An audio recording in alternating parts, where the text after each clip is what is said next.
اعوذ باللہ من الشیطان الرجیم، بسم اللہ الرحمن الرحیم۔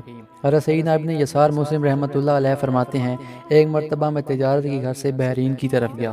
وہاں میں نے دیکھا ایک گھر کی طرف بہت لوگوں کا آنا جانا ہے۔ میں بھی اس گھر کی طرف چل دیا۔ وہاں جا کر دیکھا ایک عورت نہایت افسردہ اور غمگین پھٹے پرانے کپڑے پہنے مصلی پر بیٹھی ہے۔ اس کے ارد گرد غلاموں اور لونڈیوں کی کثرت ہے۔ اس کے کئی بیٹے اور بیٹیاں ہیں۔ تجارت کا سارا ساز و سامان اس کی ملکیت میں ہے۔ خریداروں کا ہجوم لگا ہوا ہے، مگر وہ عورت اس طرح کی نعمتوں ہونے کے باوجود ہی غمگین تھی، نہ کسی سے بات کرتی اور نہ ہی ہنستی تھی۔ میں وہاں سے واپس لوٹ آیا۔ اپنے کاموں سے فارغ ہو کر میں دوبارہ اسی گھر کی طرف چل دیا۔ وہاں جا کر میں نے سلام کیا۔ اس عورت نے جواب دیا اور کہنے لگی، اگر کبھی دوبارہ یہاں آنا ہوا تو کوئی کام ہو تو میرے پاس ضرور آنا۔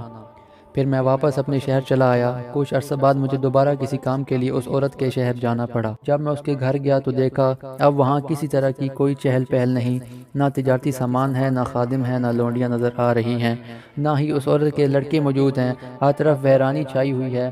میں بڑا حیران ہوا۔ میں نے دروازہ کھٹکھٹایا اور اندر سے کسی کے ہنسنے اور باتیں کرنے کی آواز آنے لگی۔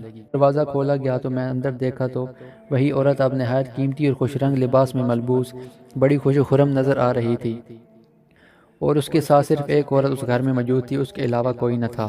مجھے بڑا تعجب ہوا اور میں اس عورت سے پوچھا، جب میں پچھلی مرتبہ یہاں آیا تو تم کثیر نعمتوں کے ہونے کے باوجود غمگین اور نہایت افسردہ تھی، لیکن اب خادم اور لونڈیوں اور دولت کی عدم موجودگی میں بھی خوش و خرم نظر آ رہی ہو، آخر اس میں کیا راز ہے؟ تو وہ عورت کہنے لگی، تم تعجب نہ کرو، دراصل بات یہ ہے، جب پچھلی مرتبہ تم مجھ سے ملے میرے پاس دنیاوی نعمتوں کی بہتات تھی، میرے پاس مال و دولت اور اولاد کی کثرت تھی۔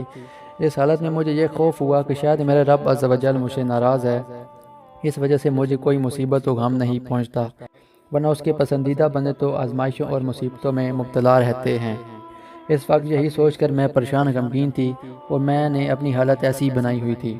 اس کے بعد میرے مال و دولت پر مسلسل مصیبتیں ٹوٹتی رہیں، میرا سارا اثاثہ ضائع ہو گیا، میرے تمام بیٹیوں اور بیٹوں کا انتقال ہو گیا، خادم اور لونڈیاں سب جاتی رہیں اور میری تمام دنیاوی نعمتیں مجھ سے چھن گئیں۔